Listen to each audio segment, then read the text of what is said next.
हमारी प्यारी ज़बान उर्दू, हमारे नग़्मों की जान उर्दू।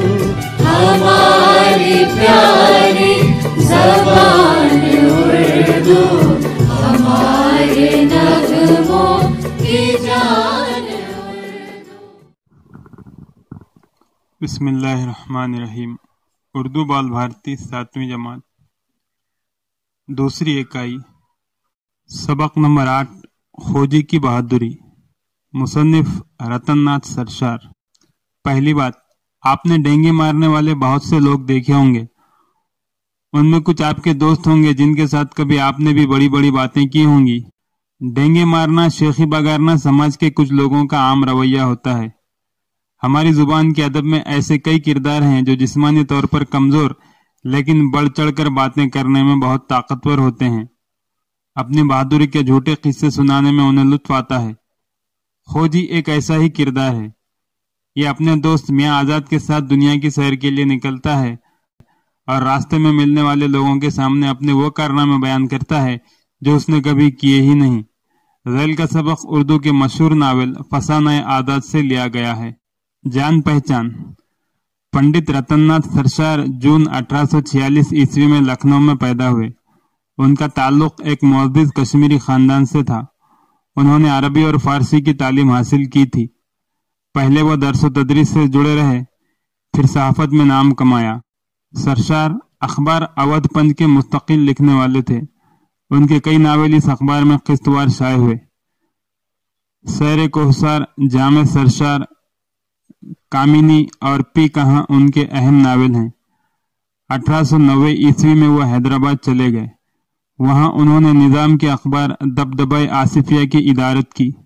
27 जनवरी 1902 ईस्वी को हैदराबाद में ही उनका इंतकाल हुआ। मियाँ खोजी और आदत को लखनऊ आए काफी दिन हो चुके थे। सराय में क़याम था। एक रात अजीब वाक़या पेश आया। खोजी दिन भर के थके हारे पलंग पर दराज हुए तो जरा देर में उनकी आंख लग गई। आप जाने के सराय के खाट खटमलों का बसेरा। पिछले पहरी से खटमलों ने मियाँ खोजी को भमोड़ना शुरू कर दिया। बदन भर का खून जोंक की तरह पी लिया। एक तरफ थकन, दूसरी तरफ नींद का गलबा और इस पर खटमलों की यूरिश। मियाँ खोजी झिल्ला उठे। चिराग रोशन किया। देखा तो सैकड़ों की तादाद में खटमल बिस्तर पर रेंग रहे हैं। मियाँ खोजी का पारा चढ़ गया और लगे गुस्से में चीखने चिल्लाने, अरे लाना मेरी करौली, अभी इन खटमलों को मौत के घाट उतारता हूँ। इतनी करौलियां भौंकूंगा कि छठी का दूध याद आ जाएगा। अरे लाना तो मेरी करौली। मियाँ खोजी यूं दहाड़ दहाड़ कर चीखे तो तमाम सराय वालों की नींद हराम हो गई। वो ये समझे कि चोर आ गया। हर तरफ लेना पकड़ना जाने ना पाए का शोर मच गया। हड़बों का ये आलम के कोई आंख मलता अंधेरे में टटोलता है, कोई खाट के नीचे से अपना संदूक खींचता है, कोई मारे डर के आंखें बंद किए दुबका पड़ा है, कोई लाठी हाथ में लिए चोर के पीछे भागता है। चोर चोर, लेना पकड़ना जाने ना पाए। मियाँ खोजी ने जो लेना पकड़ना जाने ना पाए, जागते रहना, चोर चोर की आवाजें सुनी तो खुद भी गुल मचाने लगे। खबरदार, जाने ना पाए, लाना मेरी करौली, आए चोर गेदी, ठहरे रहना। अब मियाँ खोजी को ये कौन बताए कि ये सगुफा खुद उनका ही छोड़ा हुआ है। न वो सोते, न खटमल काटते, न वो चीखते चिल्लाते और न खटमल का चोर बनता। बात का बतंगड़ उन्हीं ने बनाया था। अब मियाँ खोजी की रगे बहादुरी फड़क उठी। एकदम से कुंडी खोलकर चोर पर लपक पड़े। जिधर से ज्यादा आवाजें आ रही थी तेजी से बढ़े। चारों तरफ अंधेरा था। किसी चीज से टकराए, ठोकर खाई और अड़ा अड़ा धम औंधे मुंह जमीन पर आ रहे। बदकिस्मती से वहां कुम्हार के बर्तन रखे थे। उन पर जो गिरे तो बर्तन चकनाचूर हो गए। कुम्हार ने जो देखा कि कोई बर्तनों पर से कूदकर भाग रहा है तो उसने भी चीखना शुरू कर दिया, चोर चोर, पकड़ो पकड़ो, जाने ना पाए। मुसाफिर, भटियारे, हवाली मवाली, कोई डंडा लिए है, कोई बेद घुमाता है, कोई लकड़ी हिलाता है और मियाँ खोजी टूटे हुए बर्तनों पर बेदम पड़े आवाजें लगा रहे हैं। भटियारे ने देखा कि एक आदमी पड़ा है तो समझा कि यही चोर है। आगे बढ़कर गला पकड़ा, झटके से जमीन से खींचा और सीधा खड़ा कर दिया और जोर जोर से चिल्लाने लगा, ऐ दौड़ो, चोर पकड़ लिया, चोर पकड़ लिया। आने वालों ने खोजी को चोर समझकर ऐसी खातिर तवाज़ो की, इतने लात घूंसे रसीद किए کہ میاں کے انجر پنجر ڈھیلے ہو گئے۔ جب لوگ مار مار کر تھک گئے تو مسافروں میں سے کسی نے اے ٹھہرو ٹھہرو، یہ تو وہی خوجی ہے جو 5-7 روز سے اس سرائے میں ڈیرا جمائے ہے۔ فوراً چراغ جلایا گیا، لوگوں نے دیکھا تو پہچانا کہ یہ تو وہی 13ویں صدی کا بالشتیہ خوجی ہے۔ سب نے ایک زبان ہو کر کمار سے کہا، چھوڑ دے، چور نہیں ہے، خوجی ہے۔ اللہ اللہ کر کے میاں خوجی کی جان بچی۔ جیسے ہی کمار نے انہیں چھوڑا، ان کی رگیں حمیت پھڑک اٹھی، زمین پر بیٹھ گئے، کہنے لگے، اب کمار گیدی ہٹتا ہے یا ماروں قرولی۔ یار لوگوں نے جب خوجی کی حالت غیر دیکھی تو کسی نے سر ہلایا، کسی نے سہارا دیا، اور میاں خوجی ذرا سی دیر میں گرد جھاڑ کر اٹھ کھڑے ہوئے۔ ادھر عادات کو خبر ملی کہ خوجی چوری کرتے پکڑے گئے ہیں۔ کسی مسافر کی ٹوپی چرا لی تھی۔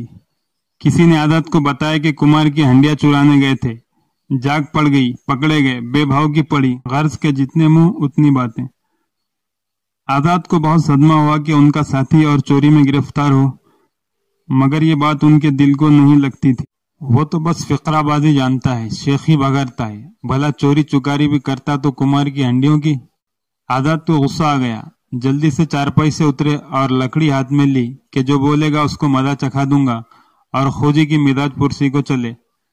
ابھی عادت اپنی کوٹری سے باہر نکلے ہی تھے کہ ان کے کان میں آواز آئی، حد تیرے گیدی کی، بڑا عادت بنا پھرتا ہے، ایسے عادت بہت دیکھے ہیں، چارپائی پر پڑے خر کیا کیے اور ہماری خبر نہ لی۔ یہ سن کر عادت مسکرائے، 2 قدم چلے ہوں گے کہ دیکھا خوجی جھومتا جھامتا چلا آتا ہے اور بڑبڑاتا جاتا ہے، نہ ہوئی قرولی، ورنہ اس وقت کمار کی لاش پھڑکتی ہوتی۔ خوجی لڑکھڑاتا جھومتا جھامتا عادت کی کوٹری تک چلا آیا۔